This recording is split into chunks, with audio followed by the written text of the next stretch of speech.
Hi everyone, I'm Emily. And I'm Chris. Chris is my fiance. We are foster parents and we really want to make this video and start kind of sharing our journey with foster care.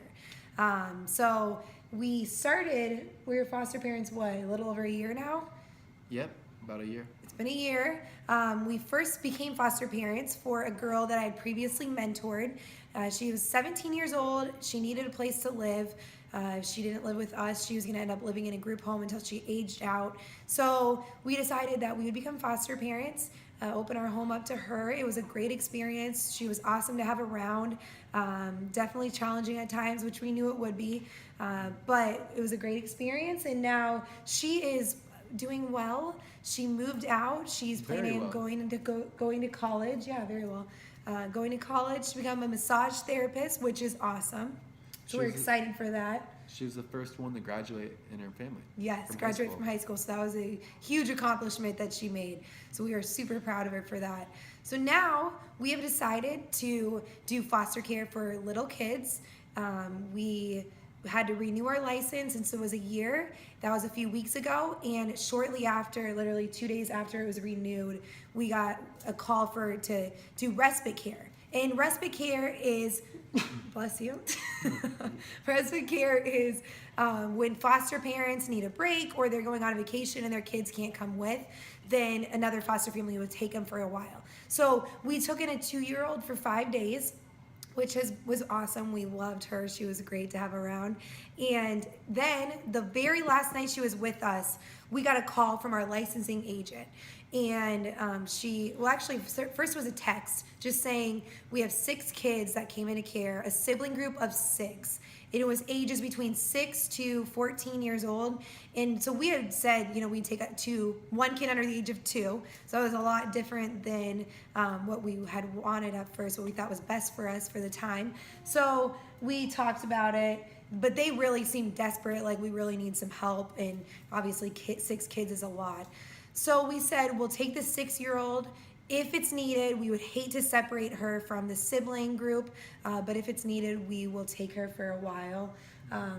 Literally like 30 minutes later, we get a call from the licensing agent saying we just had 2 more kids, different family, sibling group come into care under the age of 4. The one was a little baby, the other one's a toddler. Can you take them? And so, instantly I would have been like, yes. I love kids. So I was like, baby, yay. Oh, yeah. But obviously I had to talk to Chris about it. So got off the phone and we discussed it. And Chris, what were your thoughts on it? Well, I didn't know if we should do it at first because I thought it'd be a lot. Because for me, I suffered a spinal cord injury. I'm a quadriplegic. I suffered spinal cord injury playing college football. And the fact that Emily has to help with me and then 2 children on top of that, I thought, ugh, that might be too much. I was worried about it, but obviously she really wanted to do it. She's really passionate, and And she's a phenomenal mom and caretaker, caregiver, you name it. so we decided, after talking to him, I was disappointed because I felt like, for some reason, I just felt like they were supposed to be with us. And, but we called her back. We're like, well, right now it's probably a little too much since there's 2 of them, since we only wanted, we were willing to just take in 1. But I had to throw this in there because I believe that if, we totally are, we think this is a big reason we're doing this is for God as well. And just we believe that that's what we're supposed to do is to care for children and people that aren't able to care for themselves. So I felt like if it was meant to be, it would happen. If it was God's plan, it would happen. So I threw it in there. I was like, well, if you can't find a family, call me back. And about an hour later, we get a call. And she's like, okay, we found a foster family that will take them in a few weeks. They're going on vacation, but will you take the 2 until then? So we said yes. It's been a great experience so far. We love them. They're great little kids, and it's been a blessing to be able to care for them and just give them love while we can. So a few days, I instantly, like the next day, I'm like, Chris, we can't let him go to another family because it would be awful to make this boy go through another placement. He's already so confused, both of them, so we we decided that everything's going really well. We both love it, and that we want to give love to these kids while we can. Absolutely. Yeah, so we've taken them. Then we don't know how long it will be. I mean, that's the thing with foster care. You have absolutely no idea. They could go find another family member or something like that tomorrow. We don't know. But we're doing everything we can right now to teach them and love on them and doing what we can. Something that a lot of people say, almost every single person that we tell we're foster parents, is how can you do that? How can you love them and then have to let them leave? And how are you able to handle that? So for me, I know a big reason why I am able to handle this is I've worked at group homes. And for those of you who don't know what a group home is, it's a place where where there's not enough foster families, kids have to live. Sometimes there's a small amount of kids, but one group home I worked at, there's 36 kids in one building, and staff are coming in and out. It's not a family environment. They're definitely not getting the attention they need, and it's kind of a chaotic, scary environment. Like a kid who's getting taken out of their home and then placed somewhere with a bunch of people around, I'm sure it's super scary. So it's a huge reason why we have decided to do foster care. Is we believe every single kid deserves a family.